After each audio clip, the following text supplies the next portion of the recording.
We NDOT records these so that in case anyone isn't able to join the meeting, it's posted on their website and so they can get the same information later at that time. So my name's Amy Birch. I'm a traffic engineer and consultant that works with NDOT to help facilitate the Neighborhood Street Traffic Calming Program. So I want to thank you all for joining us this evening to talk about Elmington Avenue and the traffic calming project that's been identified for this street. And we're going to also on the call with us, we have Ellie Finn.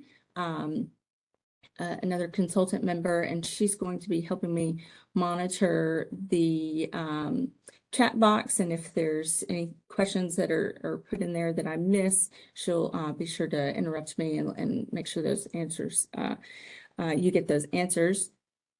And so also we have a small enough group. If you want to, unmute yourself and ask questions as we go along, that's fine too. I'll pause as we go along to answer questions. So with that, I'll get started. Thank you all for being here. We're going to go over some background information about the program, our toolbox, the things that we use to slow traffic down on residential streets. And then we'll talk about this street specifically, some data points on Elmington and how your street was selected, and a proposed plan for the project, and then our next steps forward. So what is traffic calming? This traffic calming program, we call it the Neighborhood Street Traffic Calming Program, focuses on residential streets like Elmington Avenue.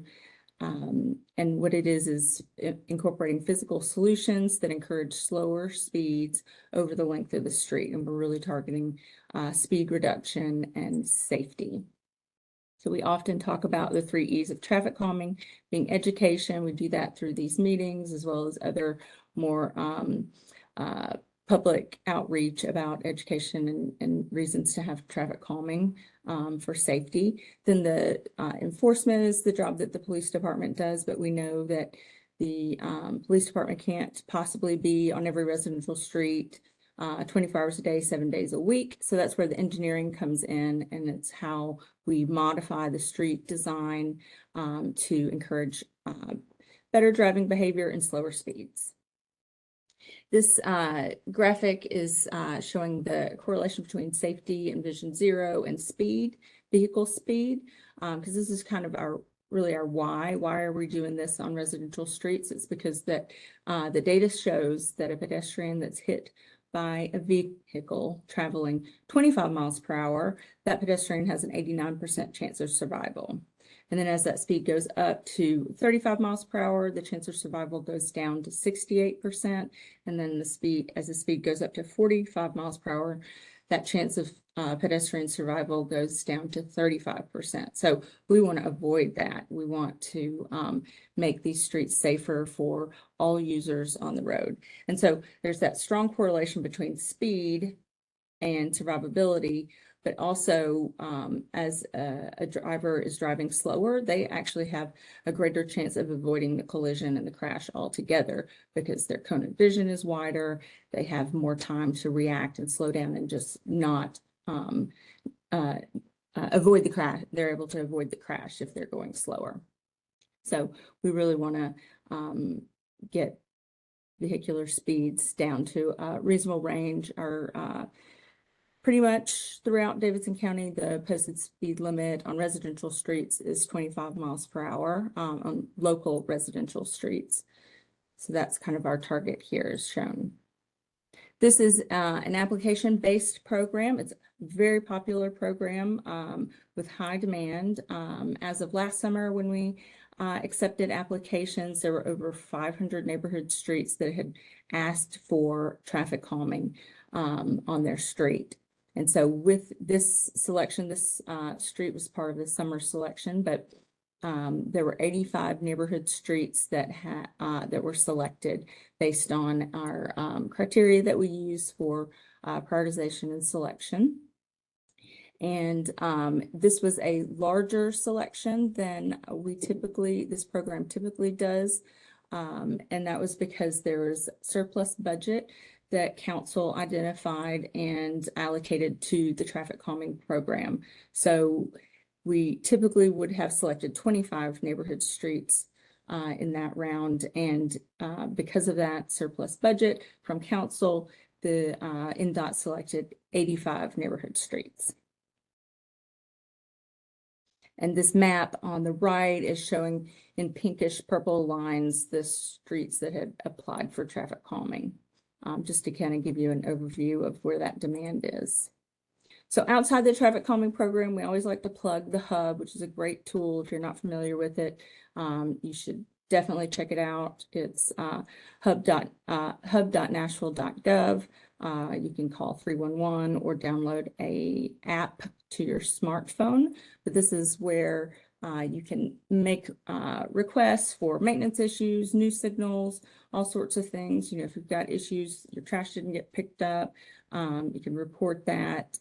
If there's a traffic signal that's out, it's flashing or something and it shouldn't be, you can report that. And what the Hub does is it gets those citizen requests from directed to the right department. So it's not just NDOT departments, Metro Stormwater, NES, and so forth. So it's just a great way to access the right person in the right department. You get a customer service number when you make a request through the Hub, and that's something that you can use to follow up on as well. A great tool.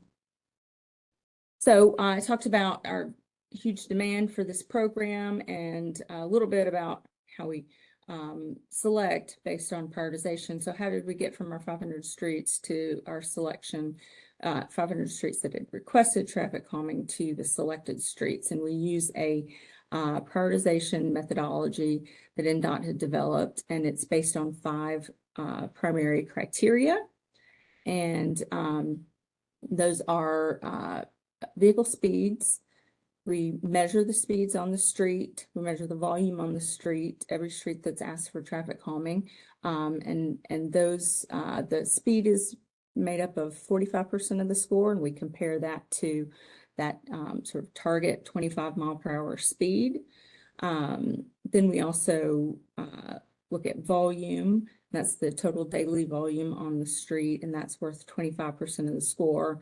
We also look at things like trip destinations, where people from that live on the street or along the street may be wanting to walk to and from. Those are things like parks and schools and libraries. Destinations that are familiar to Elmington, probably, because you have a great park at school right nearby. We also look at non-driver accommodations, whether there's presence of sidewalks on the street, are there bus routes on the street or bus stops near the street where we would expect people to want to be walking to and from. Also, whether or not there are bike lanes, bikeways on the street. And then additionally, we also look at, and it's made up of 10% of the score, the vulnerable user injury and fatalities that have occurred on the street. So we look back at 10 years worth of data and identify whether there's been a pedestrian or bicycle injury or fatality on the street. And that's made up of 10% of the score. So all the streets that request traffic calming, we collect the data, and then each street is ranked through this prioritization process, and those that score at the top are the streets that are selected for traffic calming in that round. And so the number of streets that are selected is typically 25 streets. Every 6 months or so, we do 2 rounds per year, but the number that's selected is really based on what the budget is for the traffic calming at that time. But lately it's been 50 streets a year, except for this last year where we had the surplus budget. So let's talk some data points about Elmington Avenue, and our street section is between West End and Sharondale Drive. So when we measured the speed on Elmington, we measured the 85th percentile speed as 34 miles per hour. The posted speed limit is 30. The street is a collector avenue, so it's a step above a local street, but still characterized as a residential street. Then the daily volume we measured was 2,800 vehicles per day. That's the, oh, excuse me, let me go back to the 85th percentile speed. I want to explain what that is. The 85th percentile speed is a metric that traffic engineers often use, but it's what it essentially means is 85% of the traffic is going that speed or below. So it also means that 15% of the traffic was going above 34 miles per hour. So I want to make sure that that's understood. Then the street width, it varies along the length of the street, but in general, there are 10-foot lanes that are striped. So there are bike lanes on most of the length of the street, except for at the end points, the termini.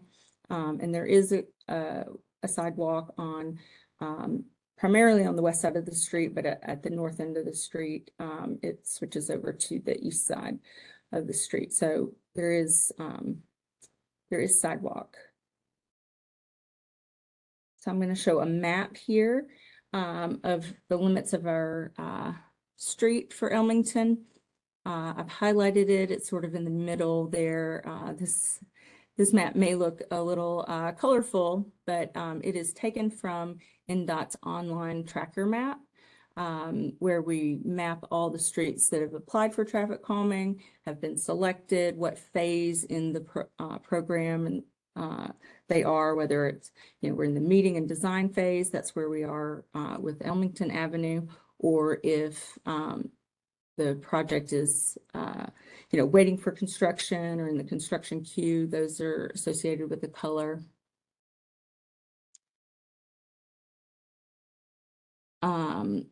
And then we also identify when the street's been completed and the construction's been completed, whether or not it's been completed with vertical measures or not. I see a question, so I'm going to go ahead and answer that. The question is there a standard location along each street where the speed is measured, like at least a block away from a stop sign, for example? Yes, we do not put the data collection material or equipment too close to intersections. So we are looking at, kind of mid-block, if you will, is where we measure the speeds. So this is also showing on this map here the status of some other streets, or that some other streets nearby have been applied for traffic calming. All right, so let's talk about our toolkit and what we use for traffic calming. Our primary tool that's used, because it's so effective and people really like it, are the speed cushions. These are vertical devices that are installed on the roadway. They're modular, they're made of rubber, and they're modular so we can form them in many different configurations depending on what the existing lane configuration is and how wide the street is and so forth. But we like these, NDOT likes these speed cushions because they have a reduced impact to emergency response vehicles, because as you see in these images, the cushion configuration has these gaps that are wide enough for the larger ambulance and fire truck wheelbases, but or they're narrow enough for the larger wheelbases, but wide enough such that passenger vehicles still have to travel over them. So they're 6 feet wide and 3 inches high at their highest. And then depending on the type of street, we will put them in different lengths, like 7 feet or 10.5 feet or 14 feet long. But also shown on these pictures here, in the top left picture is showing it's paired with a warning sign that says speed cushions, gives an advisory speed. Then they also have pavement markings on them, and depending on whether there's center line on the street and how wide the street is, The cushion will also have a center line on it, and then arrow markings. And then the bottom right picture is showing how it can be paired with a flexible white delineator post, often used when we have bike lanes, like in that picture, to protect the bike lane, to keep drivers from trying to drive around the device. So we'll incorporate those flexible delineator posts when that's the case. So when we install these, we have to look at a lot of different points about the street and characteristics of the street. We need to avoid vertical hills, so steep grade, we don't install them on steep grade. We avoid driveways, so we're not going to put a speed cushion right at the back of the driveway. We want to make it such that you can turn in and out of your driveway without having to kind of go sideways over the cushion. We also will space these in a series so that as drivers are going over them, they know that another one is approaching, so they're not going to pick up speed in between the sets of cushions. So we try to appropriately space them to achieve a consistent speed along the length of the street. We also don't put them in sharp curves either. We need drivers to be able to see them as they're approaching the devices, and that also goes with the signs. That's why we use the signs as well. Speed tables are similar. They're made of the same material, but the difference is they do not have the gaps. So it's a continuous table or hump across the whole width of the street, as shown in these pictures. We use these less often because we really want to accommodate the lower impact of emergency vehicles as much as possible. But there are some cases where these are used instead. But as you can see in the picture on the right, it's longer, it's flat on top, and can still have all the markings and signage. So NDOT has done some before and after study of installations of these types of devices, the speed cushions. And so the graph on the left is showing the average speed of before and after, and that comparison. So the before average speed of these 6 streets where it was measured, the before speed was 31 miles per hour, and then the after speed was 22 miles per hour. And then going and looking at the 85th percentile speed, that's the graph on your right. The 85th percentile speed was 37 miles per hour on average for those 6 streets. And then the after was 25 miles per hour. And where these were gathered, we used the trailers that were installed to measure that speed. And so they were measuring between sets of devices, not right at the device. So as you can see, we find that these are very effective in achieving the slower speeds that are desired on residential streets. Another tool that's used are radar feedback signs.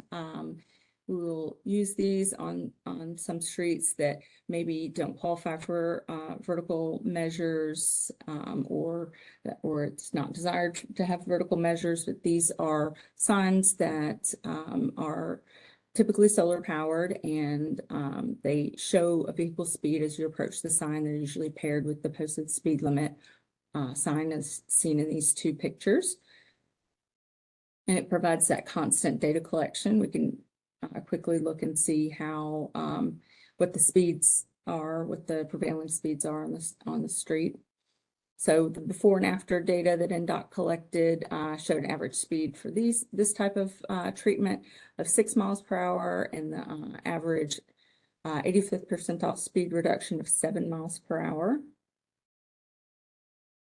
So narrowing and pavement markings, sometimes we'll have wide streets that don't have any markings at all. So just adding some white edge lines can create a narrower viewpoint for drivers and give a little bit more guidance and make drivers feel constrained and just reduce speeds just slightly there. And sometimes we'll have a street that just has a center line, so we add the white edge line as shown in that picture on the right. And then on bulb outs and chicanes, that's these pictures shown. The bulb outs are pictures on the left, showing where we've narrowed an intersection or the street width at an intersection using paint and these flexible delineator posts, which narrows the crossing distance for pedestrians and kind of identifies where on-street parking should start and stop also. Just tightens up the intersection. Then on the right, if you're chicanes, maybe a little hard to see, but what essentially is happening is with the pavement striping and the on-street parking, just shifting the parking from side to side, which creates some horizontal deflection on the street. So the street's otherwise very straight. And then by adding that, those lane shifts back and forth, it adds curvature to the street, and drivers are required to slow down in order to get stay in their lane. An example of that type of treatment is Fairfax in Nashville. Traffic circles are intersection treatments that are circular devices installed in the middle of the street. This one here is formed with rubberized curb and then filled with asphalt. And essentially the intersection then kind of operates like a roundabout, but on a much smaller scale. And so drivers circulate counterclockwise around the circular median in there or circular island. And doing so creates that horizontal deflection through the intersection. To install these, we often have to have a lot of the right characteristics of the intersection beforehand. It needs to be wide enough and still be able to fit this circle, and we still have to accommodate the larger vehicles to circulate around it. So we don't do them as often, but it is a tool in our toolbox. And so now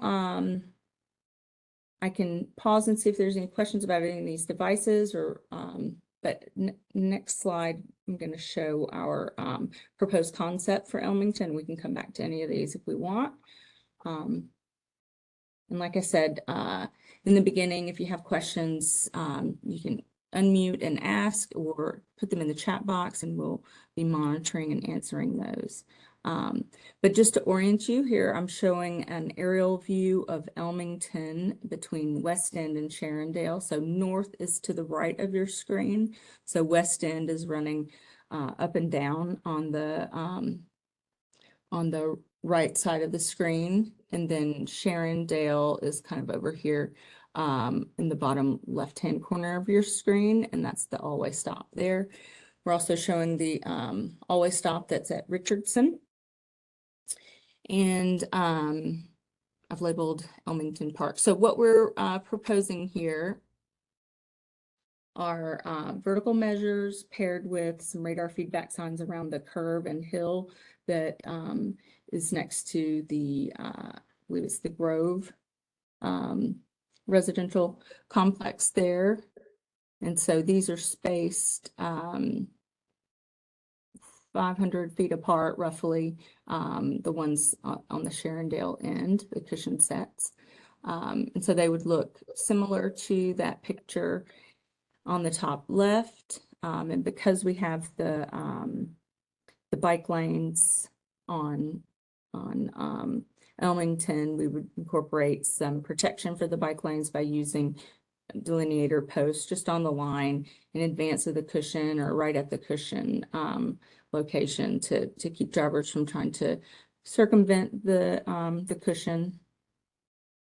And then on the section between Richardson Avenue and West End, the lineage is a little different there, as you're probably familiar, the bike lane is only on one in the northbound direction. There's on-street parking as well. So in order to, and the lanes are pretty narrow. I think they're 10-foot lanes. The bike lane's about 4 feet, and then there's parking. So in order to try to still protect the bike lane and discourage drivers from going around the device in that location, we would recommend a speed table. So it would go across the whole width of the street.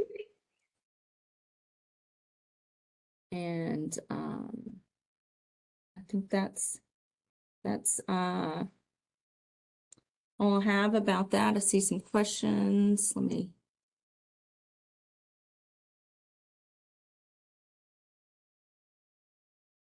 The question is, are the measures, these cushions, tables, and radar feedback signs meant to temporarily adjust behavior until, or meant to be temporary until behavior and speeds change, or are they typically considered to be permanent once they are installed? They are typically considered to be permanent.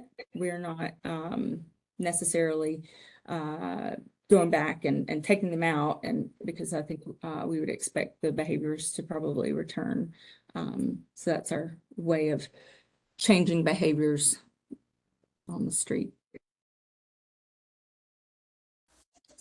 Can I raise a question? Yes. Yes.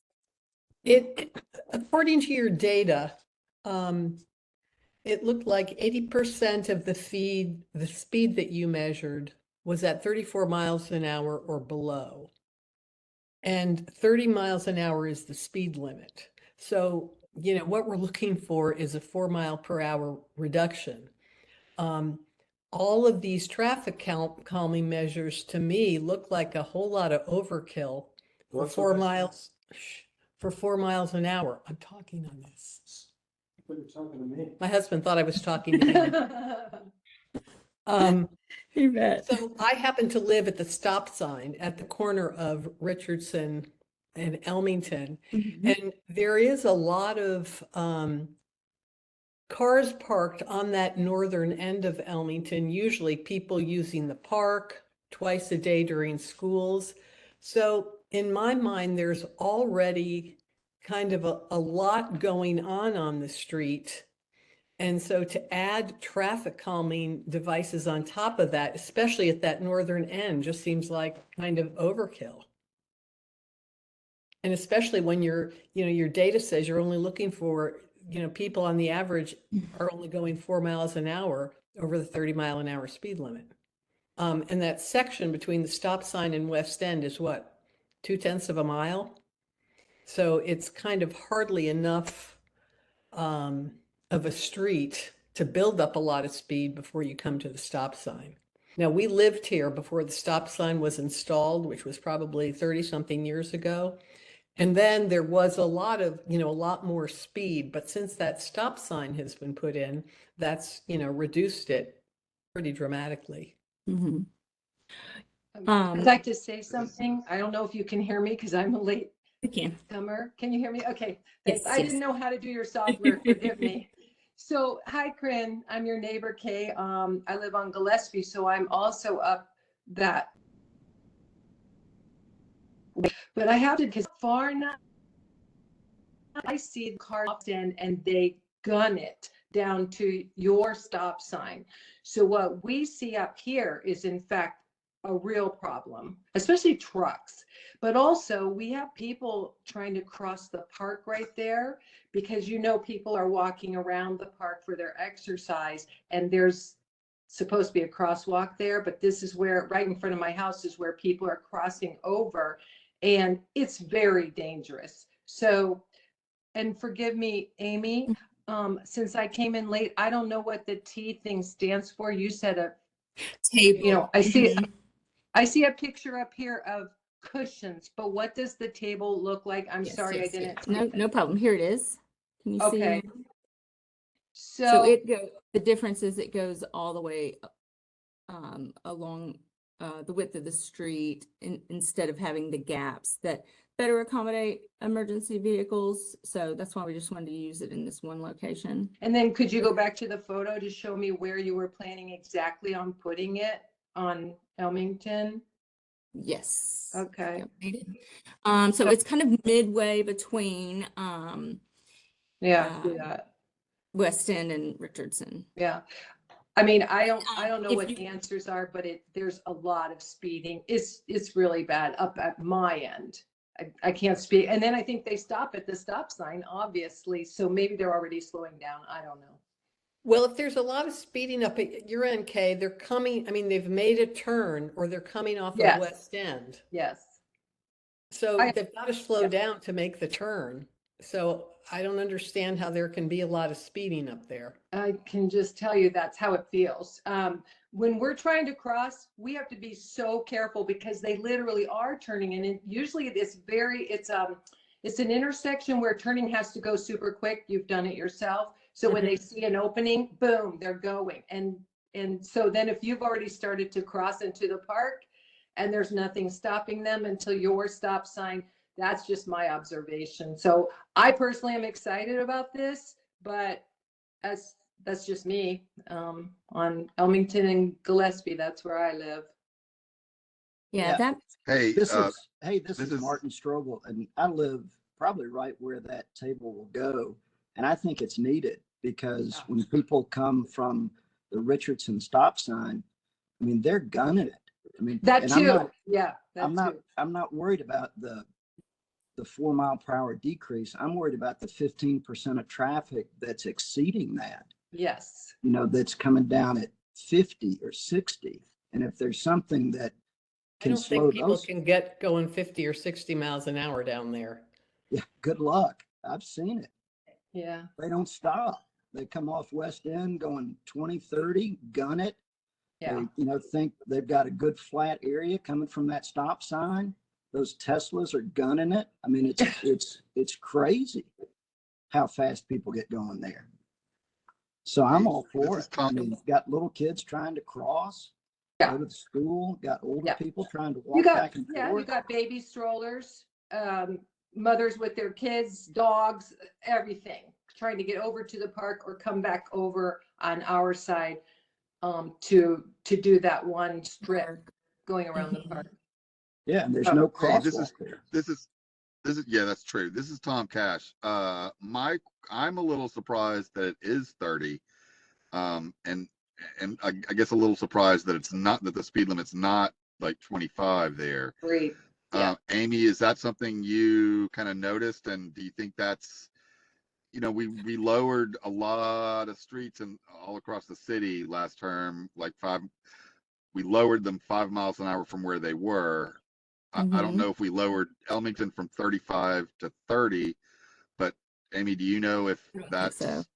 a fairly typical, especially you've got a park there, you've got a school there. So I hear what folks are saying about, you know, it's only a 4 mile per hour difference, but I'm kind of wondering if part of any plan needs to be to take it down to 25 or something. And I'm just curious if, you know, Amy, you study a lot of streets, and I'm just curious Mhm. your thoughts on that street being 30 miles an hour. Yeah, I noticed it, you know, in studying this street that it was 30, posted at 30, and that's because it's categorized or classified as a collector street.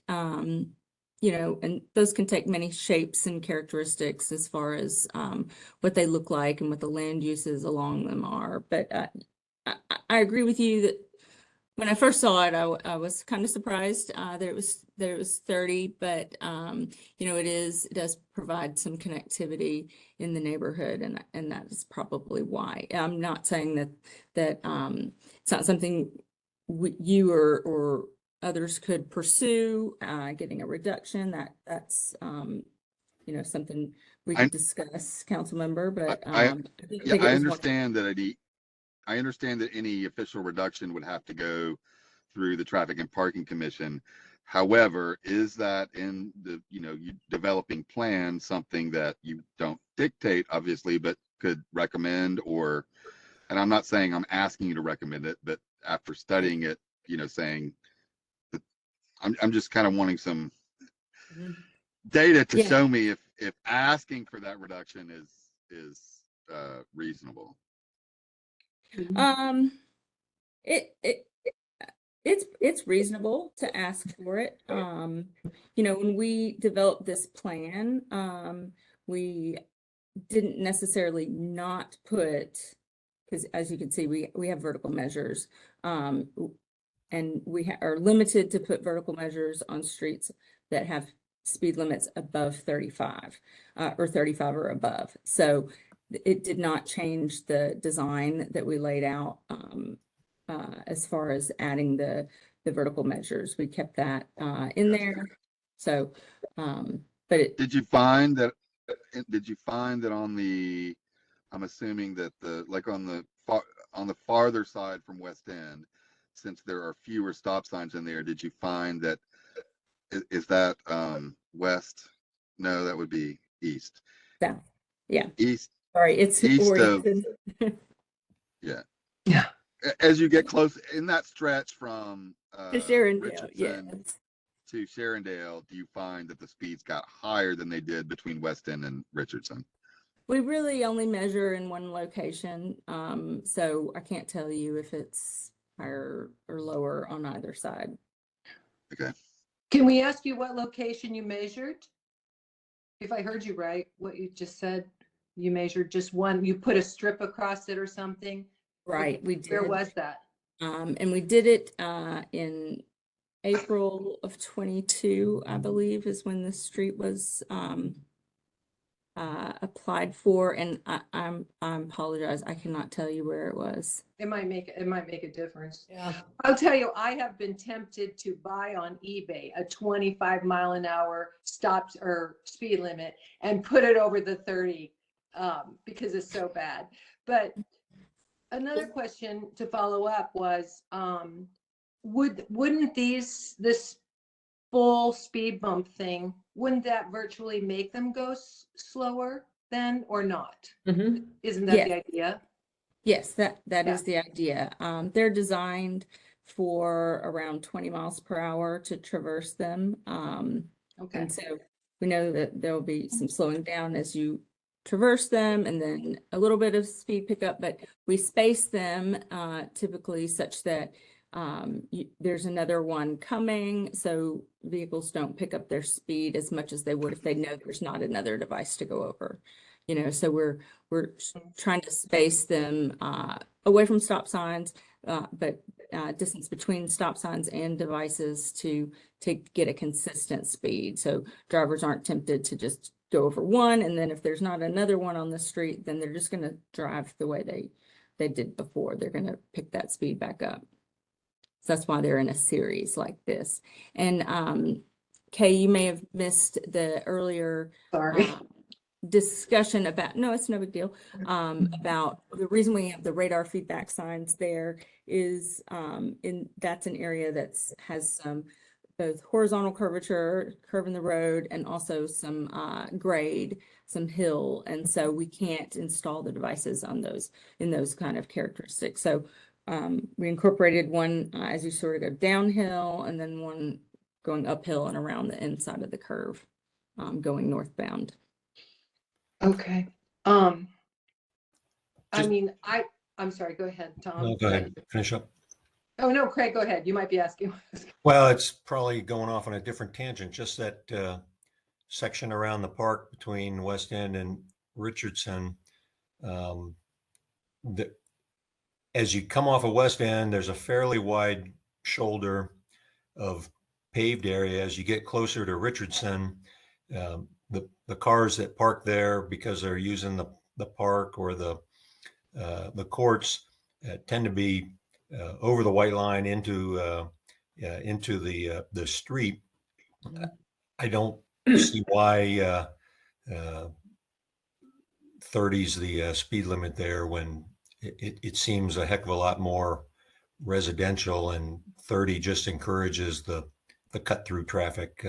I don't live in this area. I live across the park over in Whitland, but I think when we got the reduction in speed from 30 to 25, it made a significant difference.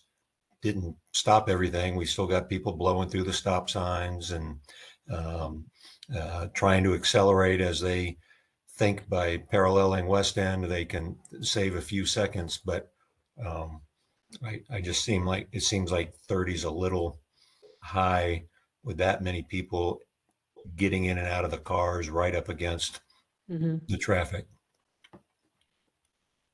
It seems like kind of effectively what we're doing by adding the speed table is reducing, the speed limit to 25. So why not just reduce it to 25? Well, I think one's a mental, are they going to do 25 if they don't have to do 25?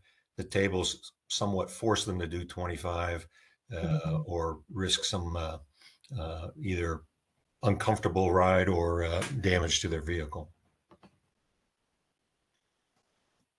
And I would say in that block, it's probably some of the most activity. So we wouldn't want to not do something in that block if we were doing the rest of the street. Because people parking, crossing the street, in that area.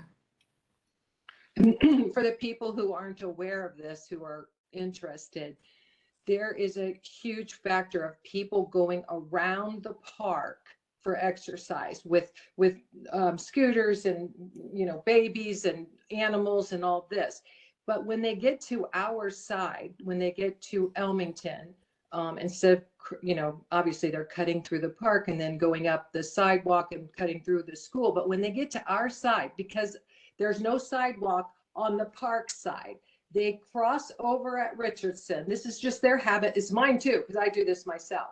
We cross over at Richardson so that now we're on what would be the east side of Elmington, and we go up the sidewalk. And then when you get to my house on Gillespie, that's why we asked for that crosswalk to re-enter the park, and then they cross back over.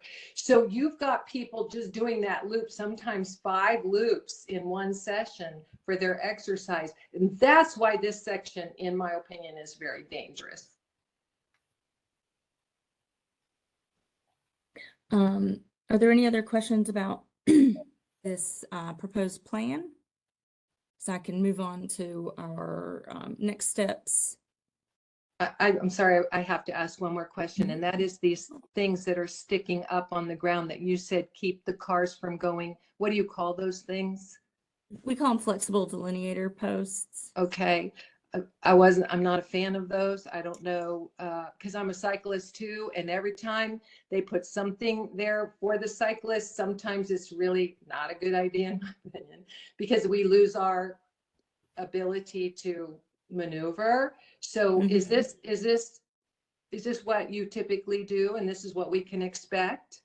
It is what we typically do. I'll say that we went with the table in that section next to the park because we couldn't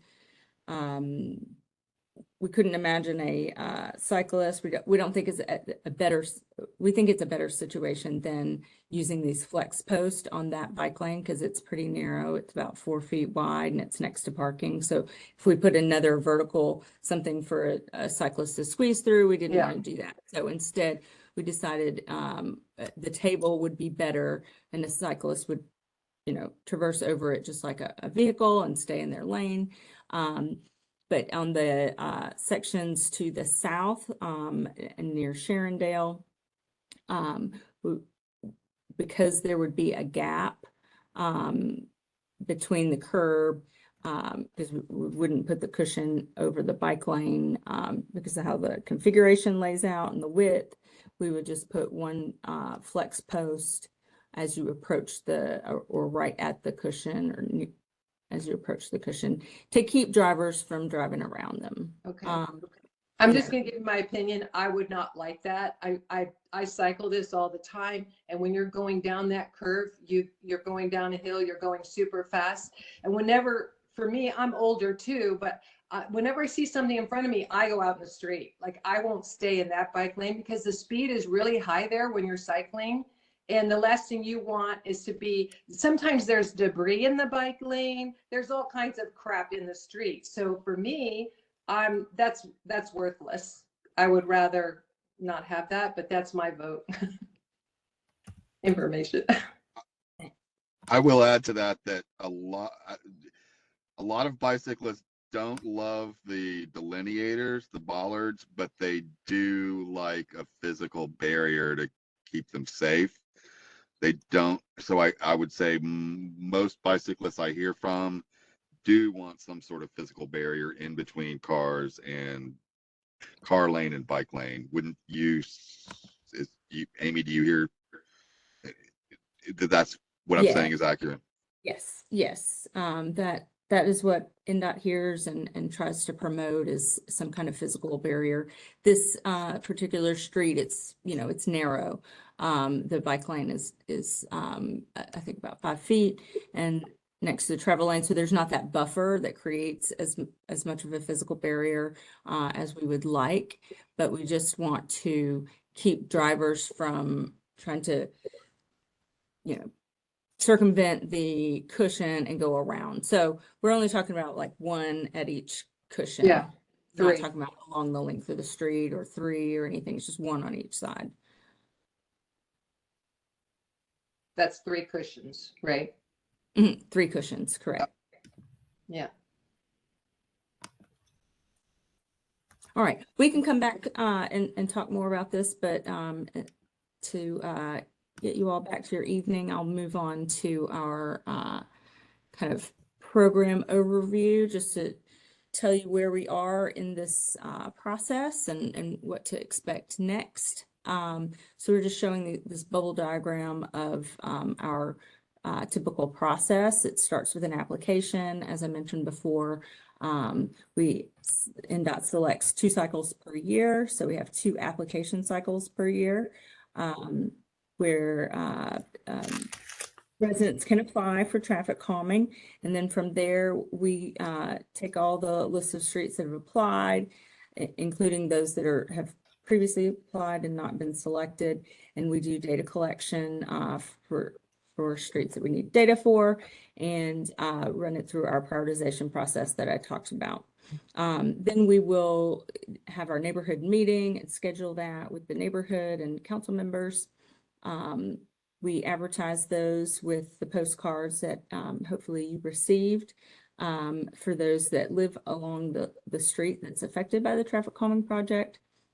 We talk about all the things that we've talked about today. And then from here, we will, as the designers, we will put together a more detailed design plan of what we would go forward with for this project. And that includes a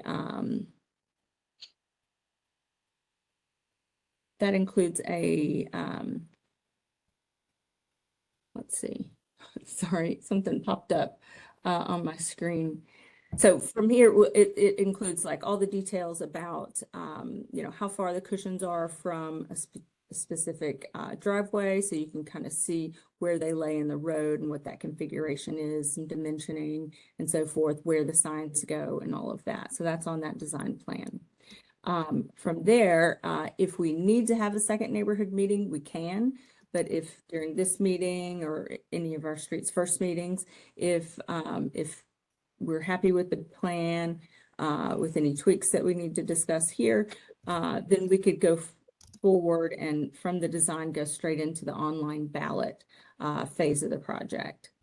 And that I have some slides that speak specifically about the balloting process, but essentially where NDOT asks the property owners on the street to vote on the project.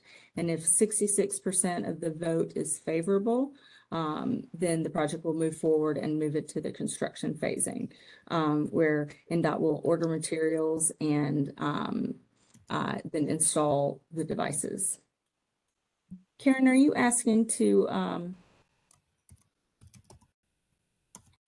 annotate something? I think. Lost Jamie.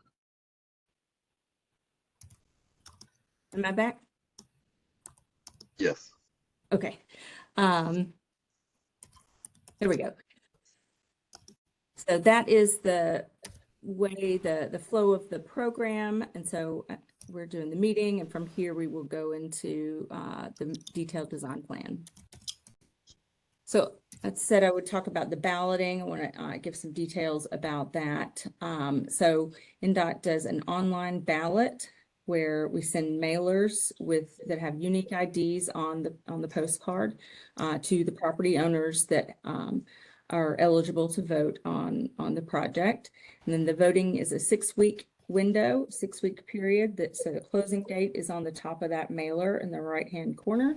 And so, when you receive your ballot card, you can vote and you'll know when it closes. So respondents, you can vote yes or no for the project. On this, when you use the QR code, there's a QR code and a website address below it.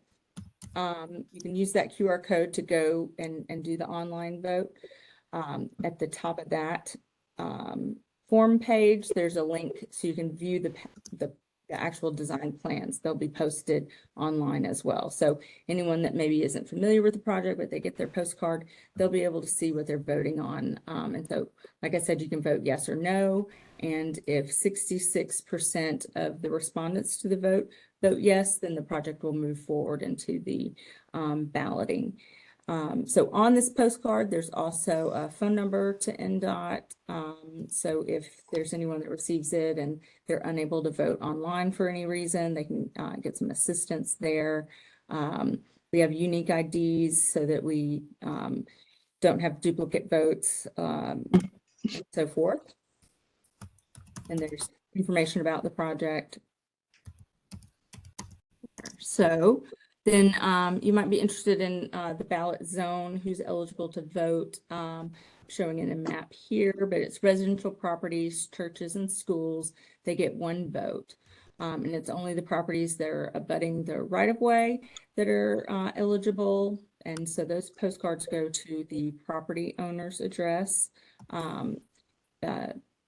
If there are instances where an owner owns multiple properties along the street, there's just one vote allocated to that owner. And so we don't ballot for vacant properties, and businesses are not eligible to vote. Can we interrupt you there? I don't understand why my neighbors up here are not yellow. Is that what yellow means, you vote? Yes. Okay. Well, we have like 20 houses, maybe more, that use this park every day, come down the street and do what I do. So it's properties that have a property frontage that abuts the street is who's eligible to vote. So if they're on the end of the cul-de-sac, then they're not part of that eligible. Okay, well, that seems kind of silly, but I guess I'm not interpreting this policy. correctly. Mm-hmm. Right, I know it can be a little bit confusing. So some of these, the larger properties that have, say, multiple, if they're apartments, say, and they have one owner, it's just one vote for that whole like apartment complex. But then the properties that have shared ownership of common property, those are eligible through the policy. Okay, but what's all that yellow down there? Are we supposed to be looking inside the reddish orange or looking at the yellow? I'm Yeah, confused. the yellow. Yeah, this is a tool that Metro Planning uses to collect addresses. And so the red line is just the line that we're drawing over the properties, and then it highlights the properties yellow.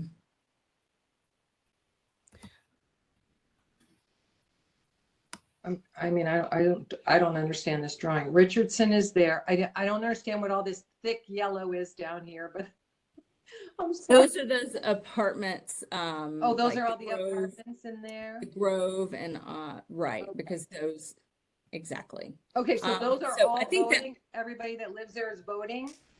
Except that large property at the corner of Sharondale and Elmington. Okay, well, I this believe that- doesn't make sense to me, that everybody in the Grove and everything is voting. That's and all one these vote. na- They get one vote. The whole Grove gets one vote? Correct, because there's one property owner. Oh.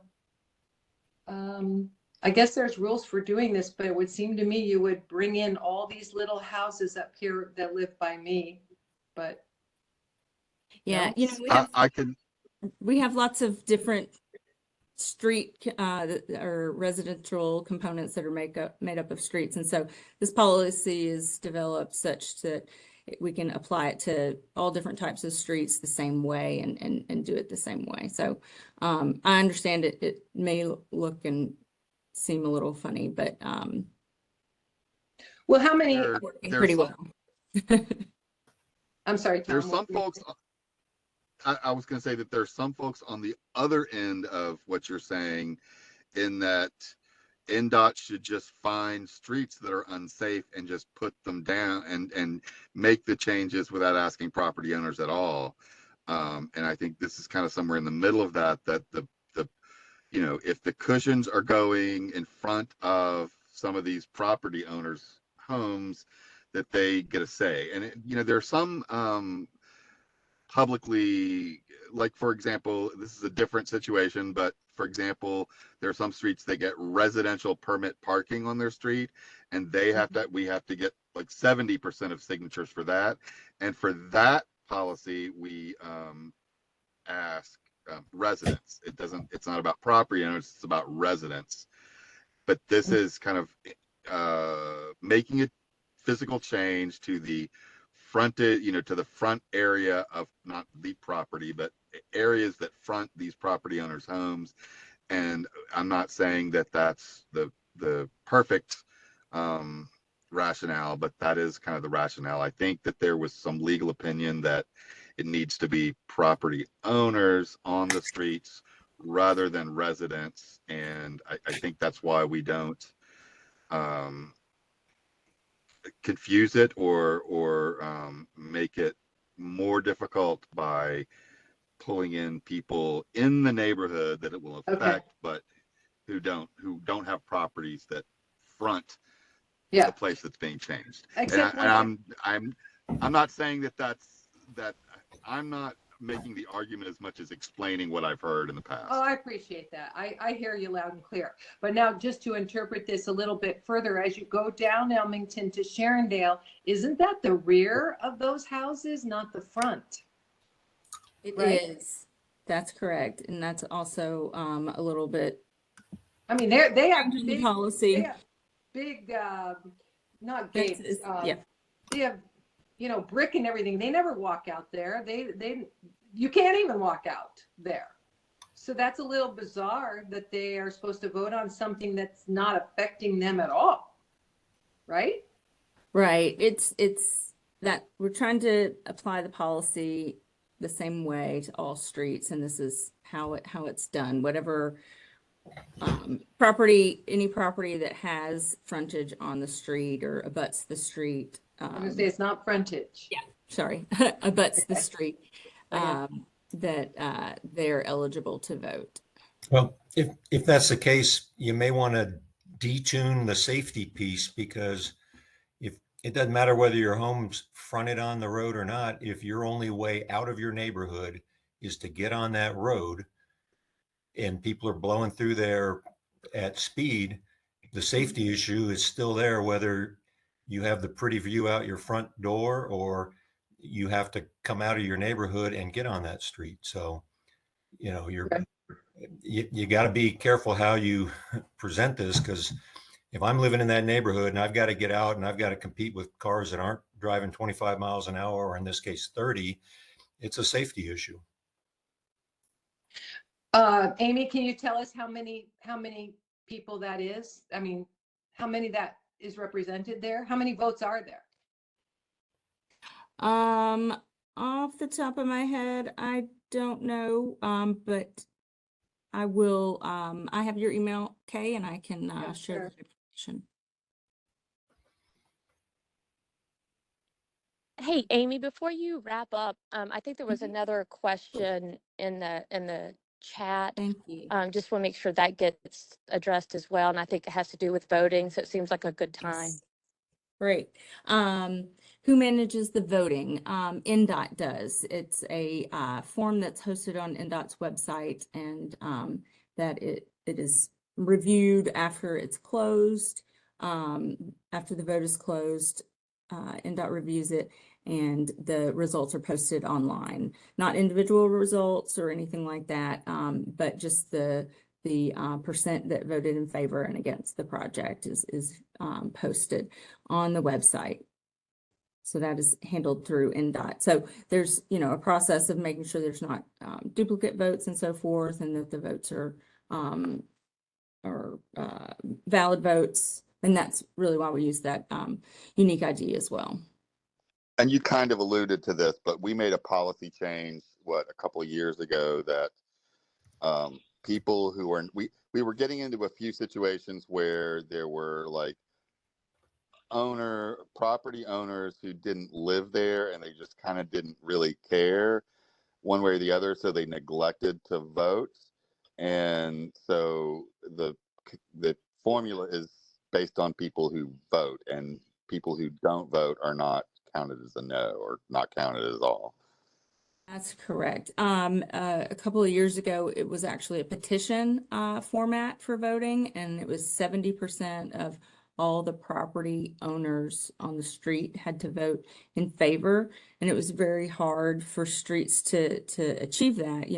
Many properties are owned by people who rent them out, or they live out of town. Usually, it's just hard to reach those people. So not only was it just a lot of effort for the neighborhood to walk up and down the street and get wet signatures for 70% of the street, it was also impossible to reach some of those people because they were out-of-town owners and so forth. So yes, that was part of the change towards the online ballot vote a few years ago. And I think I talked about that, but there are some streets that maybe one property owner owns, 10 houses on the block, on the street or something. And the policy has been such that it's one individual owner gets one vote. And so like I said, we will post these results online. Also, this video of this meeting is posted online. The plans get posted online before the ballot goes live. So before you receive anything in the mail to vote, that'll be on the website. So I want to share my contact information, and let's see.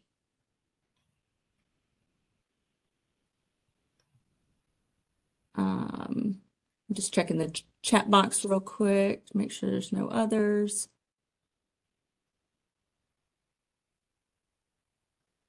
So what I'm hearing, I do want to wrap up for everyone, but what I'm hearing is we should move forward with the plan as shown, with the cushions and the tables and the radar feedback signs. So we will put that plan together in more detail with the dimensions and the measurements and so forth, and get that posted and send ballots out. I'm not hearing that there's a need for a second meeting, but I want to leave that open. If that's something that you all think we need to do, we can certainly accommodate that.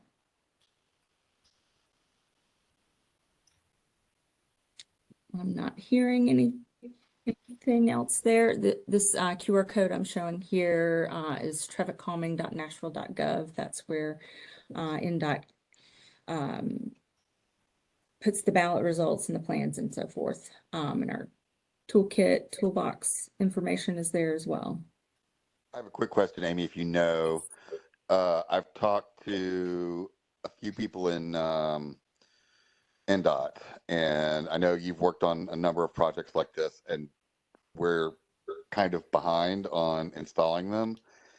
I'm hearing that we're getting another vendor.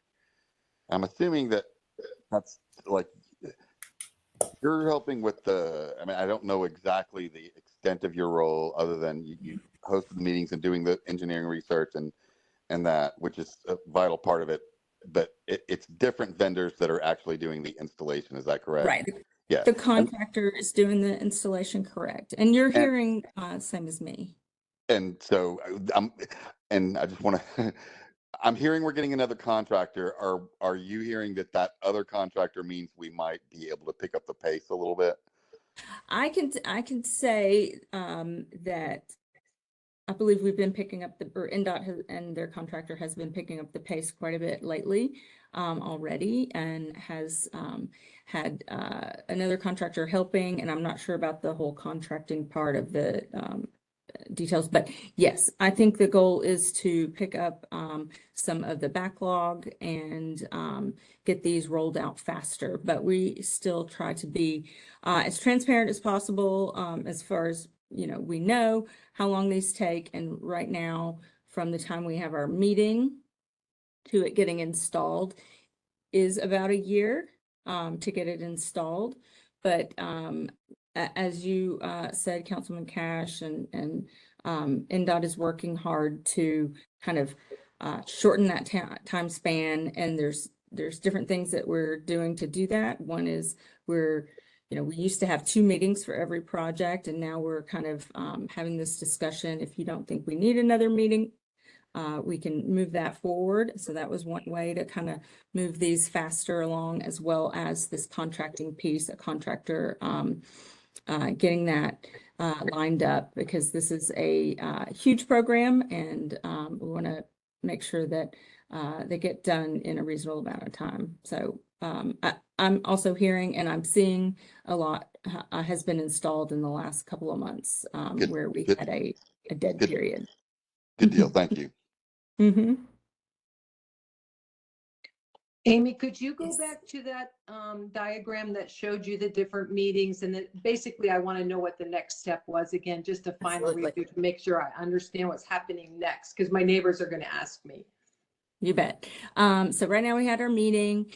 We will wrap up our design within about 2 months, and get that posted online. And then as that happens, we will send out the ballot postcards to, the, eligible voters, and their addresses. And that's about a 2-month period, because it's a 6-week window. And then we tally those votes and get that posted and get that into the construction queue. Okay, but how do we know, like, if you're sending postcards, they get lost in the mail. So I'm just wondering, is there a way that we can maybe just follow up with you or something and say, hey, when are our postcards coming out so we can look for them? Absolutely. Okay. Yes. So Yes. would you can suggest do that that. we do that in 2 months or something? Yes, if you haven't heard from me before then, absolutely. We always will, let the council member know and our applicant resident know when the postcards are going out, so you can expect them in the following week. So we will be doing that. I didn't say that before, but, Kay, I believe you've been the one we've coordinated setting up this meeting with, so you'll And be I was getting late.